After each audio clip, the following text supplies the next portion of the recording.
Tomorrow is Election Day, with absentee voters facing a deadline today to get their votes in. We're live walking you through each step to get your vote in on time. Breaking news, police are investigating an armed robbery. We're live on the scene finding out how it happened. A group of churches is coming together to remember the Tulsa race massacre, how organizers hope it will help people learn from a dark day.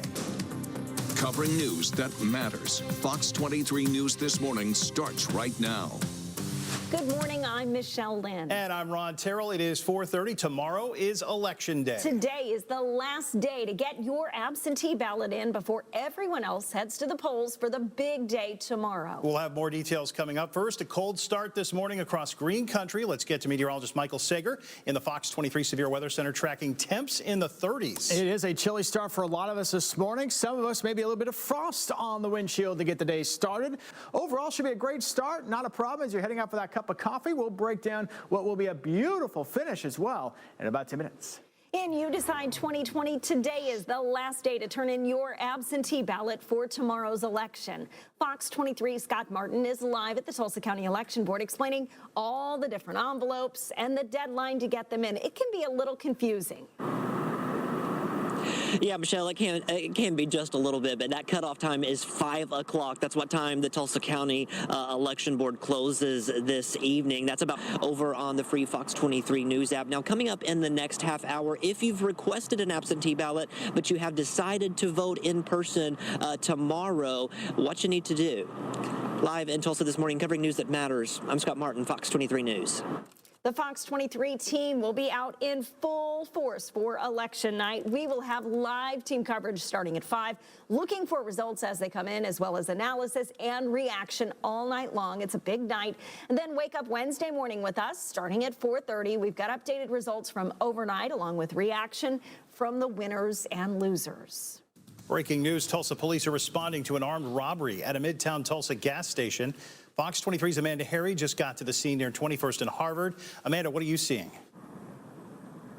Ron, we don't know a lot yet. I just got here about 10 minutes ago, and initially I was actually closer to the QT behind me, but I was waved away by police officers. If you take a closer look, we have about 3 police cruisers here right now. One actually just pulled away and looks like they're leaving. There were several police officers inside of the Quick Trip, and they were blocking anyone from coming inside. This is the Quick Trip near Harvard and 21st Street, and right now they're blocking everyone else out from coming inside. There's some cars parked on the side. Look like they were trying to get inside, but police officers don't want anyone inside right now. They're working on their investigation, and we hope to speak to police officers in the next 30 minutes and have an update for you on that. Live in Tulsa, covering news that matters, Amanda Harry, Fox 23 News. Now at 4:34, police are investigating a deadly shooting at a home in East Tulsa. It happened Sunday night near 31st and Memorial. Police think the victim, a 41-year-old man, went to his girlfriend or ex-girlfriend's house. Things escalated, and one of the woman's relatives, a 22-year-old, shot the victim. It's a very quiet neighborhood. We did a canvass of the area, and people heard shots, but they didn't see anything. And so, that's pretty indicative of the scene being inside the house. The victim later died at a hospital. Police questioned and released the suspect. A man was killed in a motorcycle accident in South Tulsa. Police say they responded to the call around 10 Sunday morning. They say the rider was heading down 71st near Memorial when he hit another driver making a left-hand turn. The rider died on the scene. The driver of the other vehicle is in critical condition. A crash took the life of a 3-year-old girl in Rogers County. Troopers were called to Highway 412 near Inola around 10:30 Saturday night. They're still working to figure out exactly what happened, but they say 2 cars crashed. Troopers say a 3-year-old was pinned inside one of the cars and died on the highway. A mother accused of shooting and killing 2 of her children in 2018 has been indicted in federal court. Amy Hall was initially charged in state court for the shootings, but the case was dismissed after the McGirt Supreme Court ruling since they lacked jurisdiction. Hall remains in the Okmulgee County Jail, and her arraignment hearing is scheduled in federal court November 12th. A family is thanking strangers who stepped up to help their uncle, who's in his 80s, after his house caught fire. Around 4 Sunday morning, look at the flames. People driving by the home near Sperry noticed those flames, and they called 911. When strangers got to the home, they found the man lying on the ground. They got him off the ground and put him in the back of the truck. That's when his daughter came and put a blanket around him. That homeowner's in the hospital. His house is destroyed. They're still investigating what started the fire. OU basketball fans are mourning the loss of legendary coach Billy Tubbs. The Sooners' all-time winningest coach died Sunday at the age of 85. Tubbs fought a form of leukemia for the past 5 years. In the 80s, he built the Sooners into an elite program. Hired on April Fool's Day, 1980, his teams made 8 consecutive NCAA tournament appearances from 1983 to 1990. He won a school record 333 games. He recruited OU's all-time leading scorer, Wayman Tisdale, out of Booker T. Washington High School in the early 80s. His 87-88 team was built around Mookie Blaylock, Harvey Grant, and Stacey King, all future NBA first-round picks. That team made the national championship game, ultimately losing to Kansas 83-79. That moment right there, one of his most famous moments. In total, Tubbs' teams won 4 Big 8 conference titles. Tubbs grew up in Tulsa and went to Central High School. His family says he was with them watching OU's football win over Texas Tech on Saturday night. Sad news this weekend. Now to our coverage of the coronavirus. Says the state health department announced more than 1,300 new cases. Those cases Sunday pushed the statewide total to more than 124,000. The state reported 8 new deaths, pushing that total to 1,345. More than 107,000 Oklahomans have recovered. Starting today, you may not be allowed to ride a city bus if you don't wear a face mask. Drivers will have the authority to deny boarding to anyone without a mask. Drivers will have free face masks to hand out. If a rider takes the mask off once moving, the driver can contact Tulsa Transit's security team to handle it. Using a haunted attraction to raise money for those struggling with mental health. We told you about the drive-through haunt in Inola, but you may not have known they were also raising money for Rogers County Youth Services. Co-manager Jake Moore says mental health organizations are getting buried underneath the pandemic, and he wanted to give them attention. It's something near and dear to my heart of suicide awareness and mental illness. And so it was just something that I wanted, and us as a team wanted to bring attention to. The National Suicide Prevention Lifeline states infectious diseases like COVID-19 can cause emotional distress and anxiety. Coping mechanisms they recommend include connecting with loved ones, staying active, and limiting media consumption. The pandemic isn't stopping this youth radio show in North Tulsa. They broadcast live on 89.9 every week this year.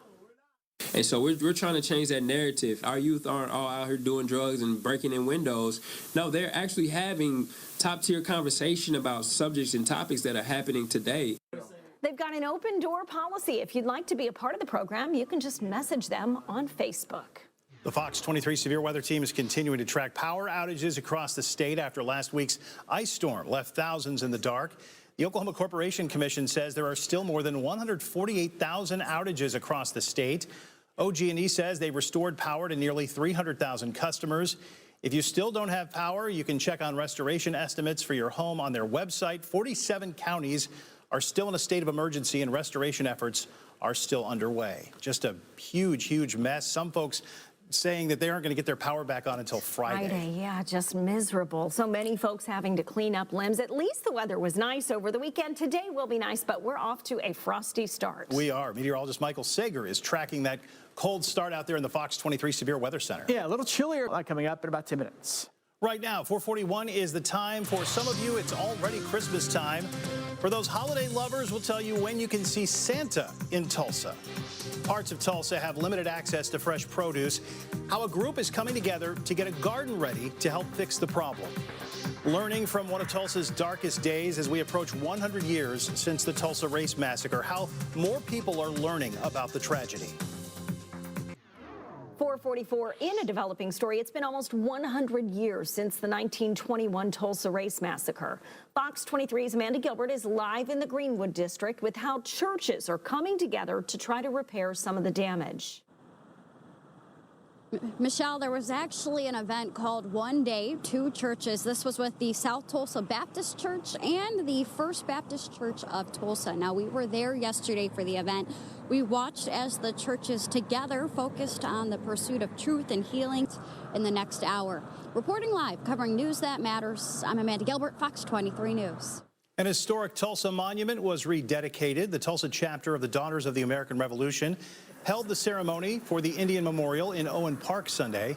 The memorial was given to the city back in 1935. That commemorated the signing of the 1825 treaty between the U.S. government and the Osage Nation. In that treaty, the Osage Nation gave some of its land away to the Cherokee and Creek nations. Work is expected to begin this week on a new addition for a Sand Springs school. We showed you Friday the groundbreaking on Angus Valley Elementary's new gym. The current gym is also used for assemblies and as a cafeteria. Sand Springs Superintendent Sherry Durkee says this new building will allow them to do more. Now we have the versatility of having different schedules so that PE can be held in a separate place, and it's not restrictive on the scheduling of classes. So that's really great. The new gym will also serve as a storm shelter. Construction is set to be finished next summer. Broken Arrow firefighters spent part of the weekend checking smoke detectors. Fire departments recommend you check them every time we spring forward or fall back. In just 3 hours Saturday, firefighters talked with or left information with more than 400 homeowners. Look at that. They installed more than 100 smoke detectors and they replaced 53 batteries. If you've got a pumpkin and you don't want it to slowly rot out on the front porch, you can take it to the Met. The Great Pumpkin Rescue is happening all month at the Metropolitan Environmental Trust. You can go to any of their 6 locations. They'll turn the pumpkin into compost. You have to remove all glitter, candles, and decorations, and they cannot accept fully painted pumpkins. You can find a list of all of the locations right now in the free Fox 23 News app. Now to a plan to help an underserved area get access to fresh produce. The organization Not Forgotten Children is behind the plan to create a community space for gardening in North Tulsa. Earl Stripling, who's been gardening for 11 years, is helping with the dozens of things he's growing, like tomatoes, cucumbers, and garlic. So once they know about soil technology, then, hey, anything, you can grow anything. Here's a look at where they plan to plant that garden. The nonprofit is waiting for crews to check for gas and power lines before they can clear out the property and bring in all the gardening supplies. They'll teach free classes on how to properly garden. That is such a cool program. It sure is. Yeah, really smart. I know I could benefit. I definitely don't have a green thumb at all. I think I have 2 black thumbs. It's cold out there this morning. Maybe a little frost on the pumpkin. That's right. Meteorologist Michael Sager is tracking those morning temperatures. It is a cool start out there. Yeah, it certainly is. A bit of a frosty start for a lot of, well, monitoring what we've got out there this morning as you are heading out for that morning drive. We'll get an hour-by-hour look in about 2 minutes.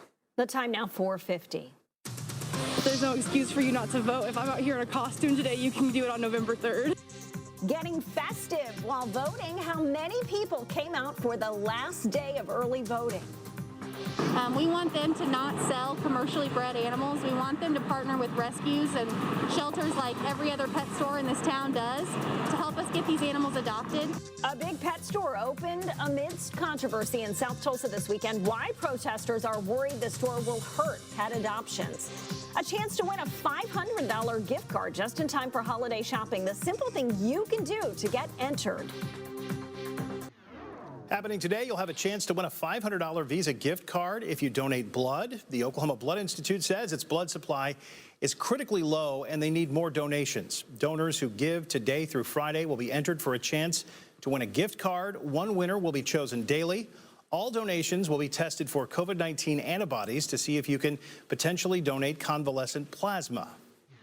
Happening today, you'll be able to book in-person visits with Santa at Bass Pro locations. Because of the pandemic, several changes are being made. Look at this.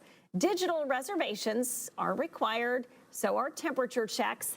You could probably see there will be a shield, a little plexiglass screen between Santa and families at all times for a safe, contactless visit, but you'll still be able to get those pictures.